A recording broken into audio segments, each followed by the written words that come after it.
of night, it brings refuge, and we ran and hide by light of the moon. Hey there, welcome back to my channel. This is Chilla, aka Sochella for those of you that are new.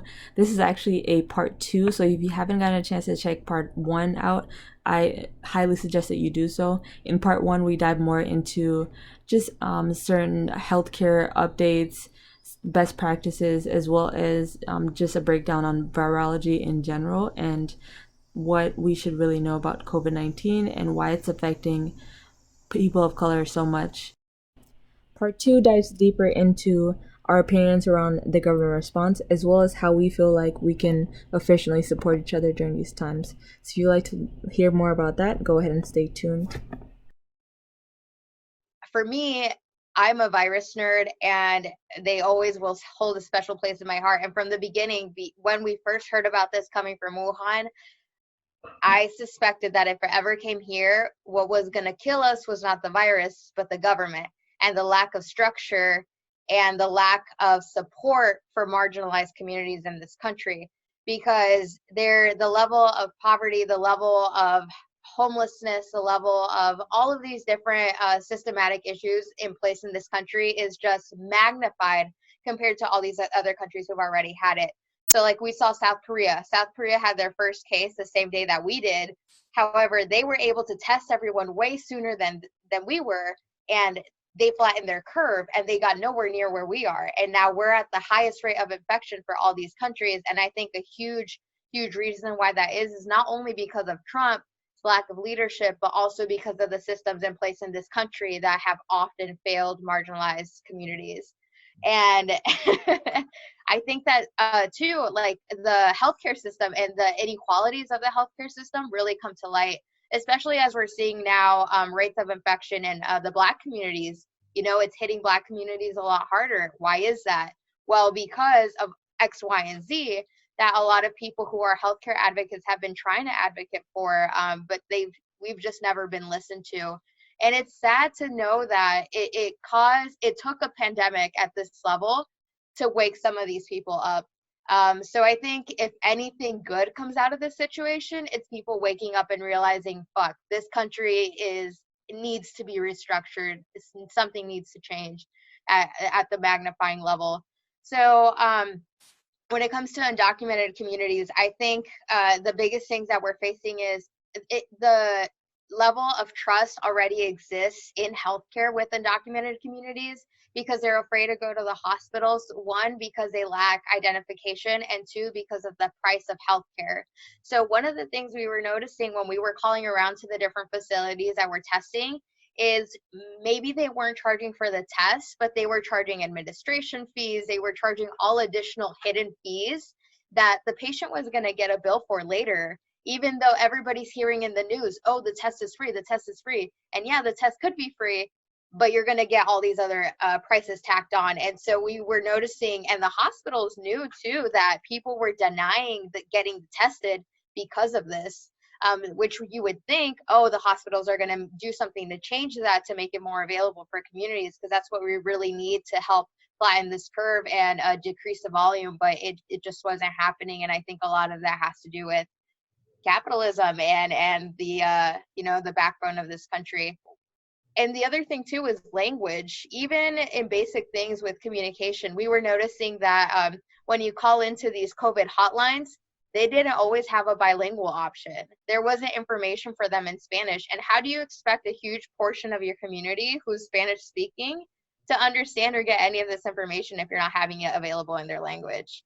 And that's just Spanish speakers. Like we have, immigrants from all over who we need to have their language, information in their language. So it's been, like I said, I think it's been a huge eye-opener for people who may not have always thought of these things in healthcare and in healthcare administration. But I'm hoping that we learn a huge lesson from this to be able to move forward and make sure that we're prepared for whatever the next pandemic is or whatever the next thing is.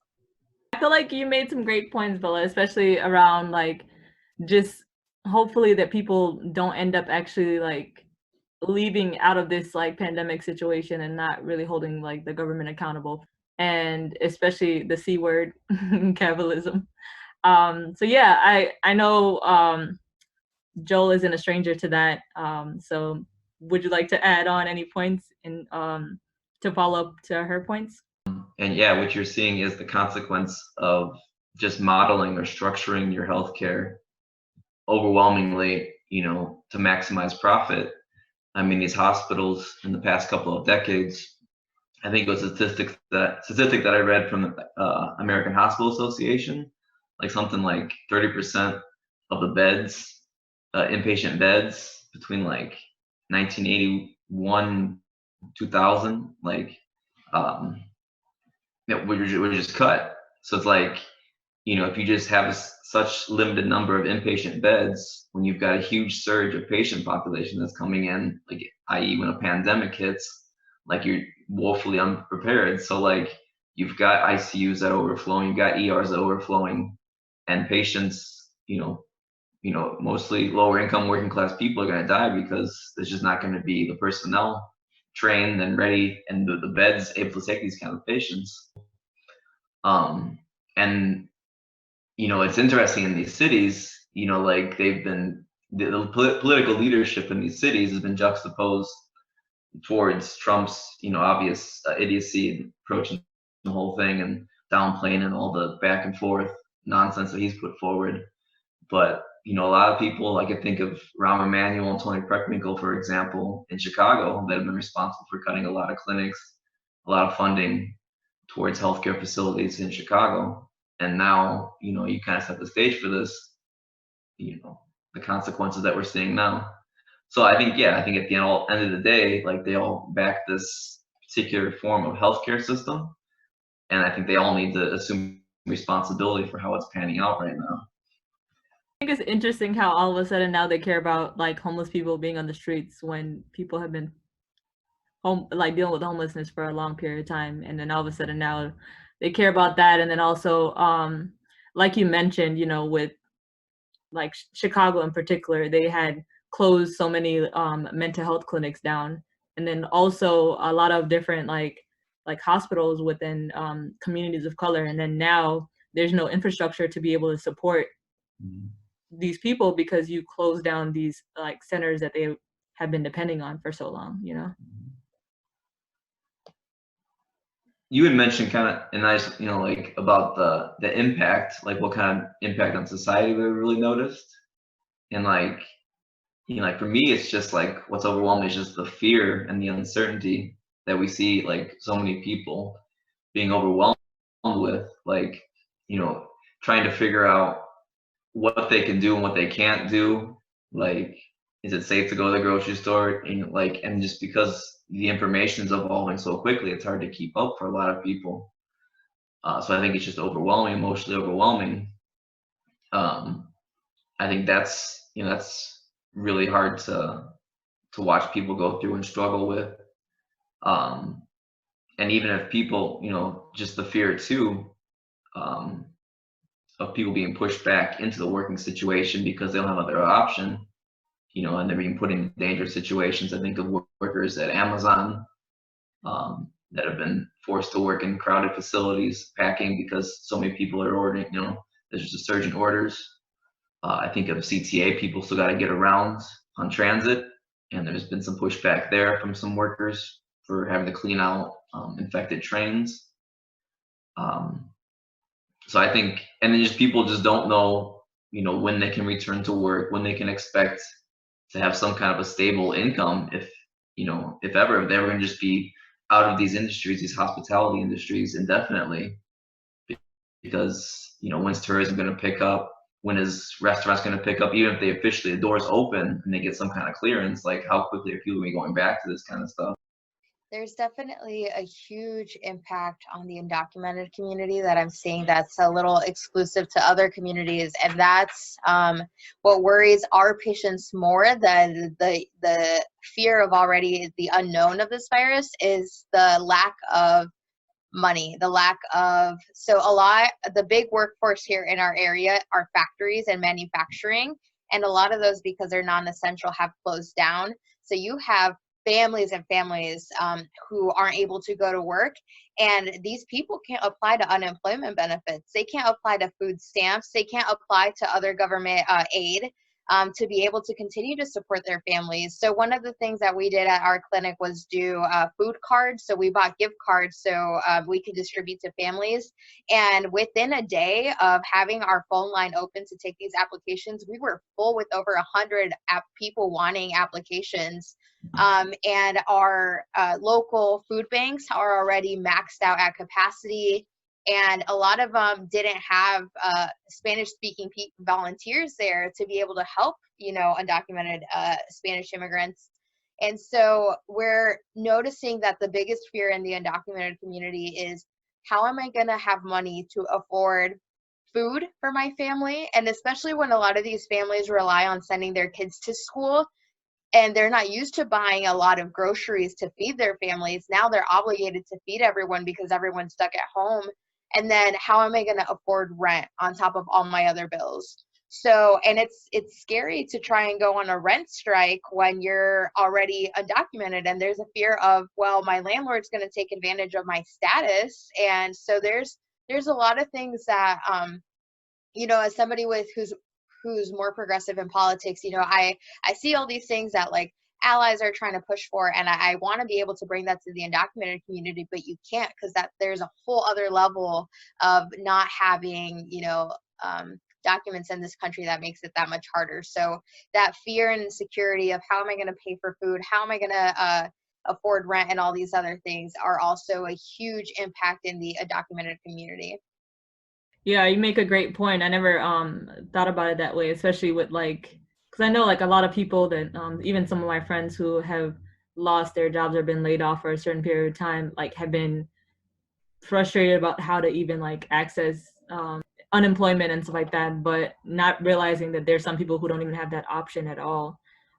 Especially in regards to the resources that are provided. I know some schools are offering food, but that may not suffice if the whole family is now dependent on it, or if you're not able to transport yourself to that point to be able to get those resources as well. I know you also mentioned the rent strike, but what are some other protests or forms of things that you guys have either heard about or would suggest yourselves? Something like a rent strike, is a good idea in principle, but you definitely have to be on board and in contact with the people in your building.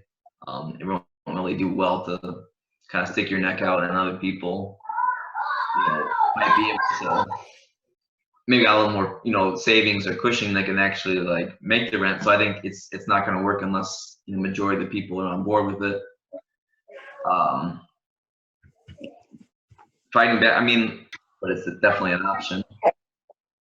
The main things of it's not necessarily fight back, but I think there's mutual aid organizations, like I mentioned, that have been reaching out to different neighborhoods, have been coordinating, how many people are in the household, what kind of groceries are needed, pooling money and resources, and getting people delivered. I think too that it's going to take a lot of mutual aid. And it's interesting because even before this, there was a lot of communities who were trying to organize mutual aid because we knew there was going to be a climate catastrophe or something that was going to come. And so we needed to have these things established. And so luckily, a lot of places have been able to organize mutual aid organizations. But I think there's also a lot of momentum from the people to build a movement from the bottom up to really pressure politicians to make changes to better help people who are in these moments of crisis, like the prisoners, like the houseless population. We were seeing freaking hotels in Las Vegas who are lighting up hearts instead of housing people. They're asking them to sleep outside. Why don't you just take them inside? This is a lot of opportunities for people to call, email, make that push for better for people who are really struggling and who have struggled for a long time, who deserve better. Yeah, very true. Do you have anything to add, Tichina? Yeah, I'm just listening and like I'm just getting a realization of how deep this shit goes. Like that systemic problems, issues are so real, and it's just like trying to figure out how to come from under it after it's been like this for so long is what really is bothering me. Every time I hear like a different issue with a different degree, it's just like, damn, like where do you start? Yeah, I was also gonna add that even with, you know, the times or whatever, like obviously like a lot of this stuff is gonna surpass like our quarantine period. So I wanted to know what you guys thought about just kind of like the expected like political atmosphere that's to come, especially in regards to like just how it's gonna hit our economy and like how it's gonna affect workers moving forward. So I don't have the overwhelmness of like being on the COVID floor and seeing all these things, but just knowing that like our patients who are coming to our clinic or calling into our clinic have all these other problems, like that's been so overwhelming. And as a healthcare worker, you know, you want to be able to do what we're doing, but you can't ignore the fact that there's all these other issues. So it's been really overwhelming in that aspect. As far as what's going to happen after, I think a lot of people keep saying they want to return to normal, but I don't think that after something this big, after all of the shit that we've seen, that we could honestly go back to normal. I think that people are going to realize that they have a lot more power than they thought they did, especially if we see more movements like this building, and maybe try to use this momentum to make those changes that are desperately needed, because this isn't our maybe it's our first pandemic, but this isn't the last pandemic that we're going to have. And I think that there's going to be more things that are going to happen in the future. And I think that this was a huge wake-up call to do better for the country. And I really hope that people push for something more than what we had. Yeah, I think, yeah, a lot of working people are going to realize that we're all we got. Like, you see all the kind of measures that have been put forward. I think, like, you know, all politicians, you know, like across the political spectrum, they're talking about opening the economy back up. That's like a top priority. I think that still overtakes any kind of concern for the physical impact or the medical impact that this is going to happen. So I think, yeah, I agree. Like, it's going to have to come from ground up. Right, you guys are so right, especially like considering that there's so many people, like so many low-income individuals that have never really been able to like save up a emergency fund. So it's like once they get their stimulus check, that money is just going straight out out of their households, because they're already behind on certain bills or whatever the case is, especially for the folks that are not able to work during this time frame as well. To add insult to injury, how do you guys feel about the recent election stuff? I know like a lot of people were kind of hoping that Bernie would come and save us with his socialist policies and stuff. People can like argue about Bernie's like real intentions at the end of the day, but I think, like, you know, it's he himself couldn't reverse the, you know, the healthcare trends, the public health trends, just the economic inequality. It's just been, you know, just overflowing at the surface for so long. You know, Trump obviously bungled this, but, you know, I don't think, like, you know, like that had a liberal or Democrat been in office, it would have been, you know, I think it still would have happened. I mean, you would have been able to alleviate it, but I still think, you know, like I still think there would have been some real, you know, the medical devastation and the economic devastation. Do they still be pushing to get the system up and running? Because that's all that they really know about. That's all. It permeates our very existence, you know, about keeping this capitalist economy going at all costs. I agree with that too. And I think that it's really telling that in the middle of a pandemic, that the DNC and the Democratic establishment is pushing for somebody who's against Medicare for all. Like, if there isn't a more telling time to show you like that there's a lot of people who are in insurance are because they're working, and now that they've been laid off, they're losing their insurance. How could we still rely on a system like that? And I hope that people realize that And I think that a lot of marginalized people already do, because we've been dealing with this shit, like Democrats or Republicans, and no one's ever come to save us. And even in the middle of a pandemic, they're choosing someone who's not going to change things. We're just going to go back to the status quo. And I hope that that makes people realize that they're all on the same side. When we're looking at our enemy, we're, like you said, Joel, they're trying to make the economy work, because that's like the stock markets went up vast as soon as he announced that he was going to drop out. The economy, stock markets went up because that's what the people with money want. And I think it was, for me, I think that Bernie would have done a huge favor to this country, pushing for Medicare for all and pushing for healthcare for all. But at the end of the day, we're seeing that that's definitely not the interest of the Democratic Party or the Republican Party. And we're just gonna,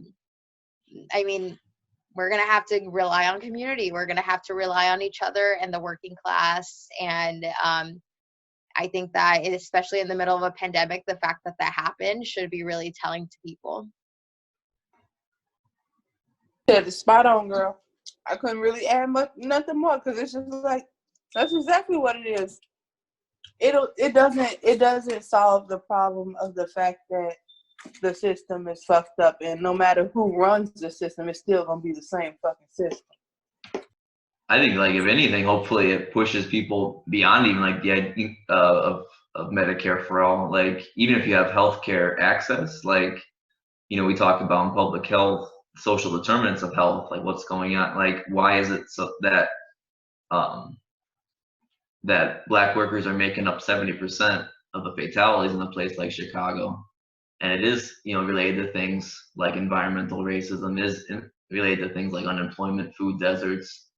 So, like, I think even if you're talking about increasing access, if there's not the hospital beds to have patients for, because they've got this lean, more efficient system that's more based on profit, or people are just, like the social conditions which they're living day by day, we can talk about trauma, mental health, access to mental health facilities, like all this kind of stuff impacts people's overall health. And it just shows that as long as there's inequality with that, these kind of pandemics can be all the more devastating to certain populations. I guess to close out, because I know I don't want to take up too much of y'all's time, we can probably leave off with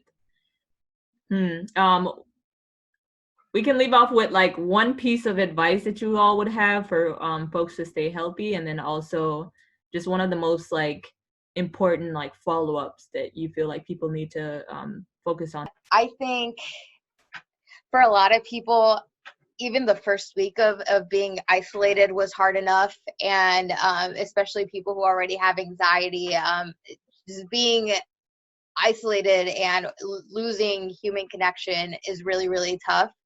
But I think people should really try to take advantage of phone calls. I actually hate phone calls, but in the middle of this quarantine, like, I have loved and appreciated hearing somebody else's voice.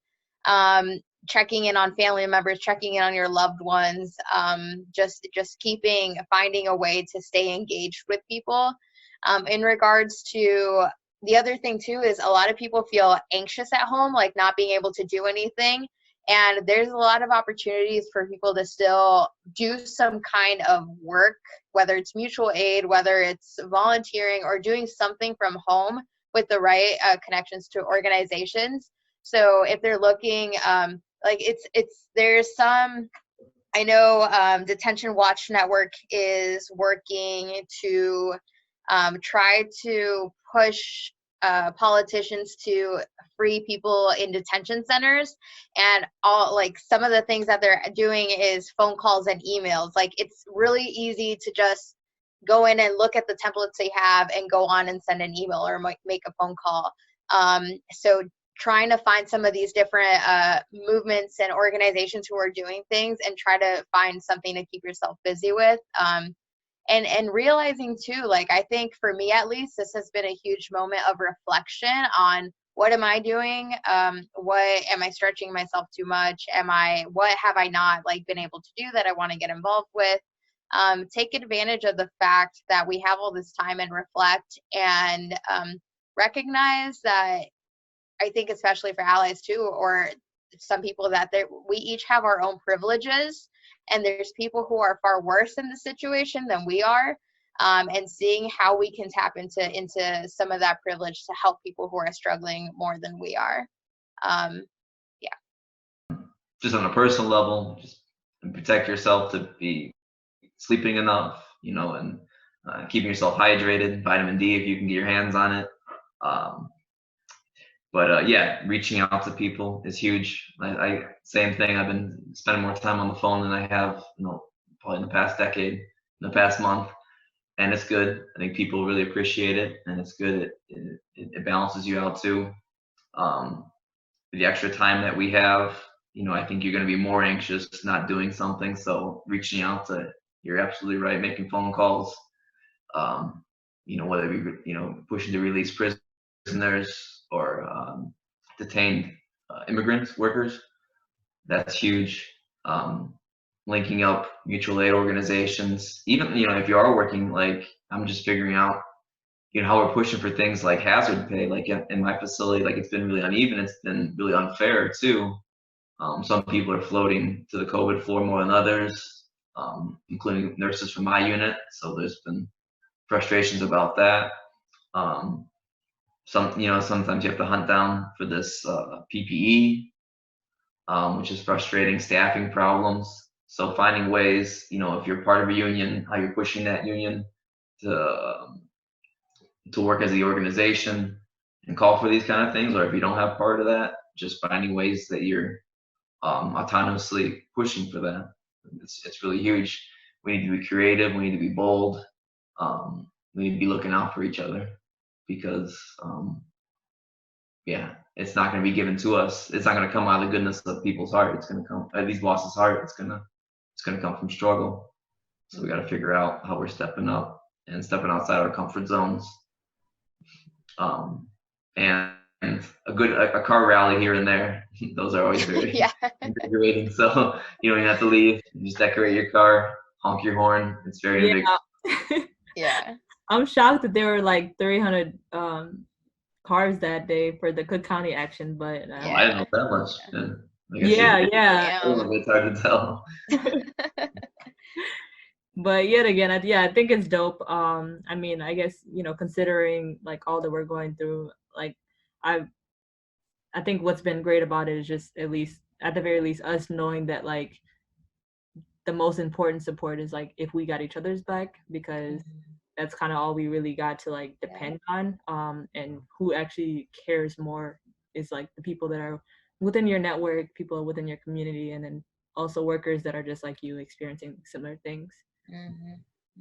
But that obviously, like I'm not in a similar predicament to you guys being health workers, so I want to give like a special thanks to you all for like supporting patients during this time. And I know that like a lot of people also kind of will resonate or feel the same way, so thank you guys so much. Thank you. Not a hero. I'm buying the hero stuff. I put my pants on one leg at a time, just like anybody. Yep. Happy to be part of it, happy to serve the people. Absolutely. It's been, I think for me, the biggest reflection I've had is I'm only 25, and to be in the position where I am, like I used to think, damn, I should have like went straight to medical school. I should have been at this other place where I am. And like to know that some, higher power, whatever, I'm here at this time during this pandemic and able to help my community has been so empowering. And I think that like my patients are what keep me going, and comrades like you all. Nice to meet you, Joel. But I think that seeing the community really come together and realizing that we have the people power is really inspiring and helps me keep going. So thank you. No problem. Yeah. Fight the power. Hell yeah. Happy to be where I'm at. With all the frustrations, they make it all worthwhile. Being able to discharge these patients and knowing that they recuperated because of the stuff that we did is huge. and still so much more to do. So I'm excited for the challenge. Yeah. Bring it on.